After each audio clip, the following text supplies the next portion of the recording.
bought this, ooh. Interesting. See if that stays. Huh, whoops. Nice. Does that work? I guess. Anyway, I bought this this shirt at a Rag and Bone sample sale. And it was really soft and I was in a rush. The sample sale is here. Like you're in, you're out, you know? There's no real nuance to it, you know? Like you gotta just hold on. Damn. There we go. Okay. Yeah, I bought this. It was really soft. It's like a crop top though, you know? And whenever I wear it, I get a lot of compliments. I only wear it here, but whenever I do put it on, a lot of compliments. But I'm self-conscious to wear it outside.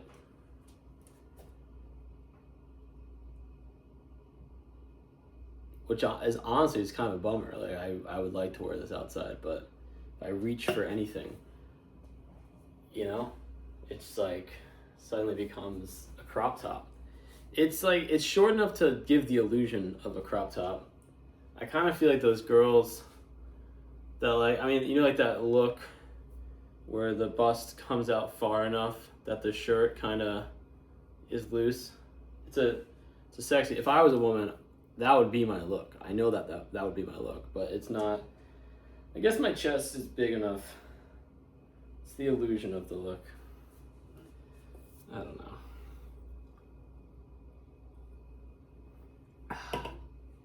Alright. Do some dishes. Ah, man. You can't even do dishes unless the counter's clean.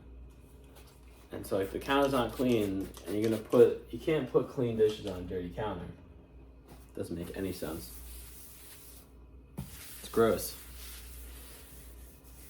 But dishes, man, laundry, mail, it just never ends. It's very weird. It's just one of these daily tasks you have to do. It's a daily quest is what it is. Every day. You know? This is what we should have solved for first with AI. Instead we solved art and making white collar work redundant. Which, to be fair, I kind of understand. I know a lot of people who don't do anything at work. I knew a girl who was working 1 hour a day being paid $150 and still complained about it. That's its own thing. I think we should like what we do, but if no one has anything to do, that's not good either. So crazy.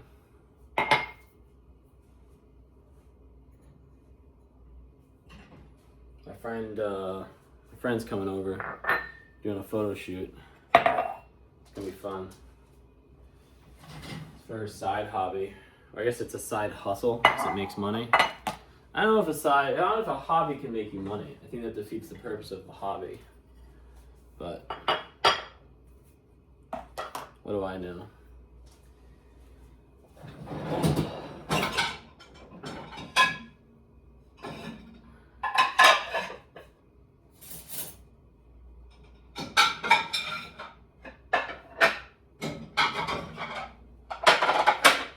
Anyway, if you're new here, let me explain what I'm doing. I'm done adding value when I record these videos.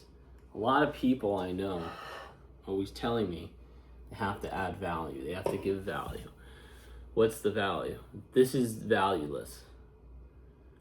Not valueless, but you know what I'm saying. I'm just gonna exist and just do things and super casual, just talk.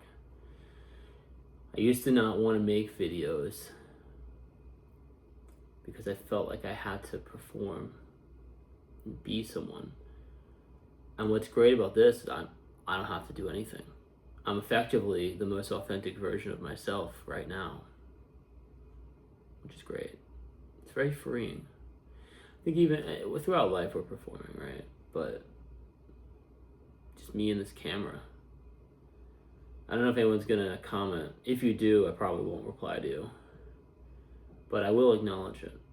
Unless there's a lot of comments, then maybe I won't acknowledge it. But it's a nice night. It's Saturday. There's a hair in my beer. Tight. And, you know, the reality of it is that it's like -10 Celsius out right now. I went out earlier. It's cold. I had to shovel my Vespa out. Thoughts and prayers for my Vespa. Hopefully she's okay.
I don't know why, but there's something particularly haunting about wet dishes.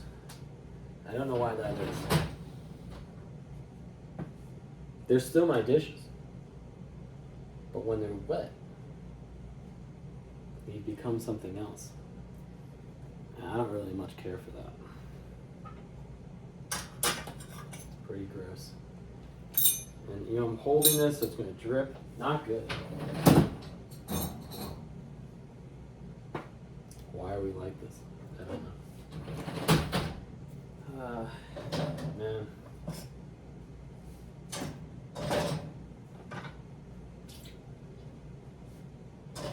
It's nice. For the first day in a while, I don't feel particularly tired. I'm not really sure why that is.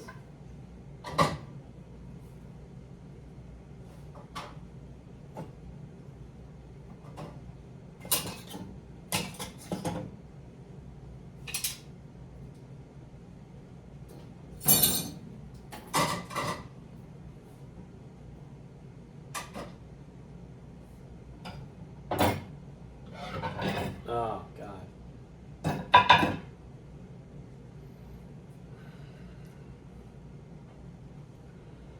It's just... I know I'm not alone here. Wet dishes are just... It's gross. I'm ashamed of myself for letting it get to this point. When I started living alone, I told myself that this would never happen. Because I had roommates before this. I had a bunch of different roommates. And they're really nice guys. I never really had issues with anyone. Except for this one girl that tried to charge me more money than she was actually paying out of the whole thing. And she used to like come into my room, but like just in underwear. And like hop on my bed. Because we didn't have a living room, because she was a photographer. So she turned the living room into, doesn't matter. But yeah, like one of the things about like living alone is that it's all on you. You don't have anyone to blame. It's full accountability. Which is ironic because I knew someone living alone that had no accountability. That's not for this video. Anyway, it's like if you don't do the dishes, or if you let it sit, it's 100% on you. You have no one to be upset with but yourself, unless you're not going to be honest with yourself, and then you can just be upset at, you know. other people and make it their problem, which would be really gross and probably ruin the relationship you're in. Anyway, yeah, I got some friends coming over. Derek's coming over. Derek's a good dude. These videos are his idea, actually. Some lo-fi blog style videos. In the age of AI where nothing's real, the most real thing you can do is to do absolutely nothing.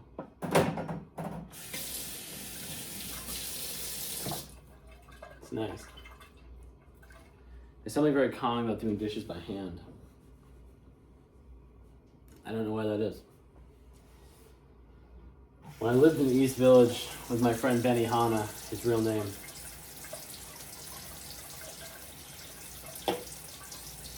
he's a kid now, which is crazy. But we didn't have a dishwasher. He didn't like doing the dishes, and I would just do them because I didn't want the sink to be dirty. But I don't know, I kind of fell into liking it.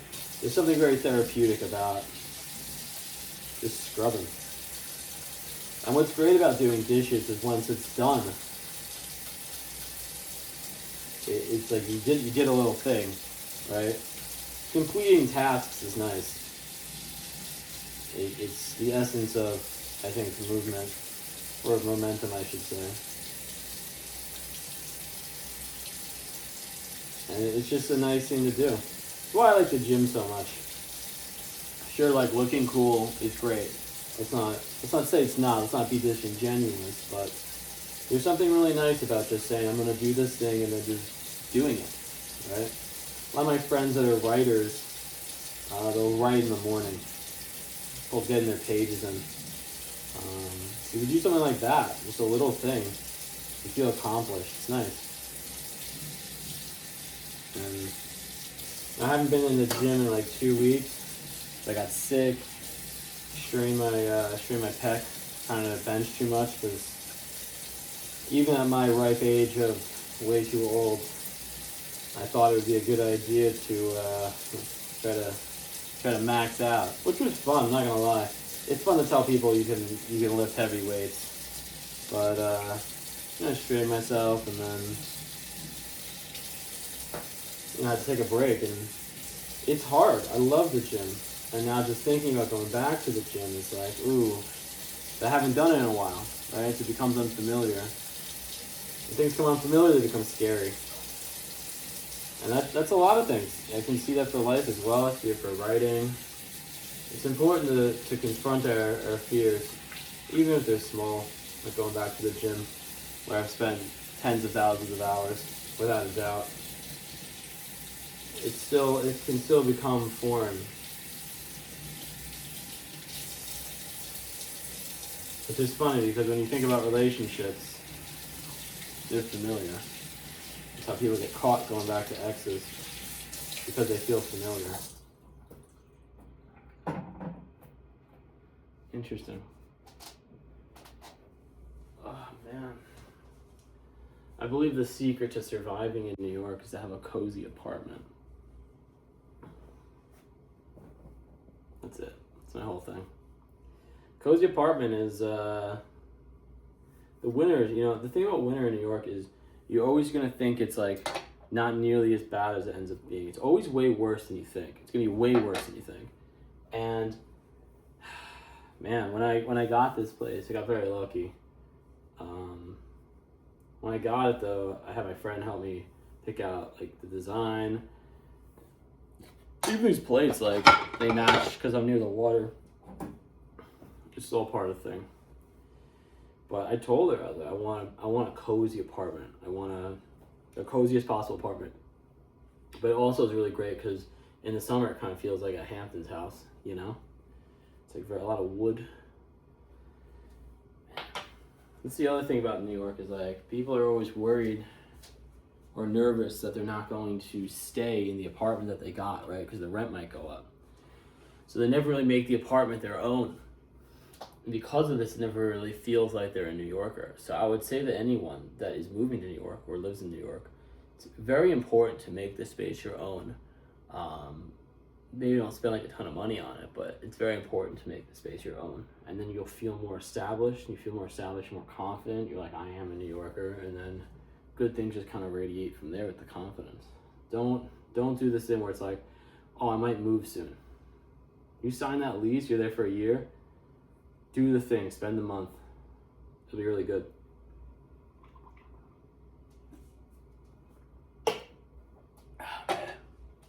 Over the summer, Derek and I just drank a lot of Narren Gansets.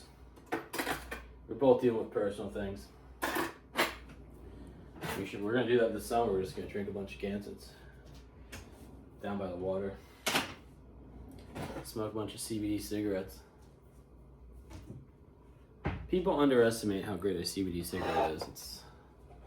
It's way better than THC.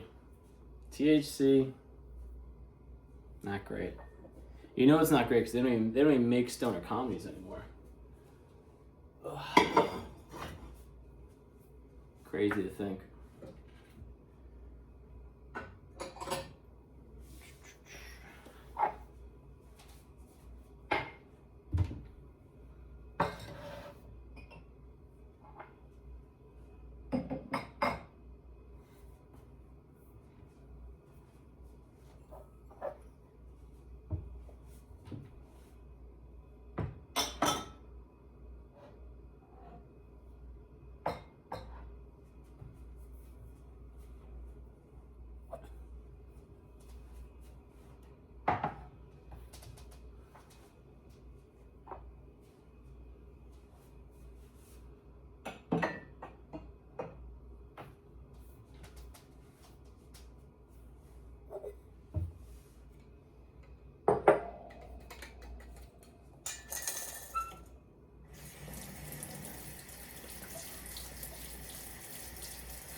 I have a theory. I do a lot of photography. My theory is that most men don't think they're attractive. The reason is they don't have good photos of themselves. They don't have good photos of themselves because who takes photos of men? Not other men. Usually it's your mom, doesn't learn how to take good photos. I'm thinking about making a course on that just so moms can have, the understanding of taking a good photograph. So who takes photos of men? Their friends, very rarely. Maybe someone else at an event or something, photographer, or your girlfriend. The only photo that men really can safely take without some kind of homophobic slur is when they go fishing. Alright, that's like probably the most common. And women always, I shouldn't say always, but it's very interesting to me that the one photo that a lot of men really cherish, this photo where they're holding up a fish, that was taken away from them because a bunch of women decided to bully them online. But that's a moment that, like, man's really proud. Hey, I caught this big fish. I did this cool thing. Tells his friend, hey, can you take a photo of me holding this cool fish? This is a big achievement. This is a big accomplishment. What do women do? Tear them down.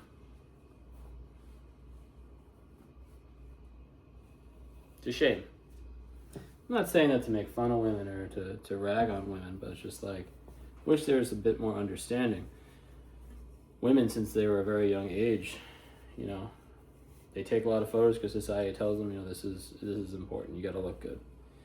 To men, not really as important. To men, it's like provide, but we should encourage each other to look good. I think that's important. I would love a world where more people are confident, feel better about what they look like. I think that'd be pretty good. I think that'd be pretty cool. So this is your message. Go buy a point and shoot camera. Mess around. Don't get an iPhone camera. iPhone cameras. Even though I'm recording this on an iPhone, I'm gonna try recording. I have a bunch of point and shoots I'm gonna record on. That's gonna be pretty cool. I want like potato quality for these videos. I think that's really the vibe we're going for. Oh man, Saturday night, absolutely brick in New York City.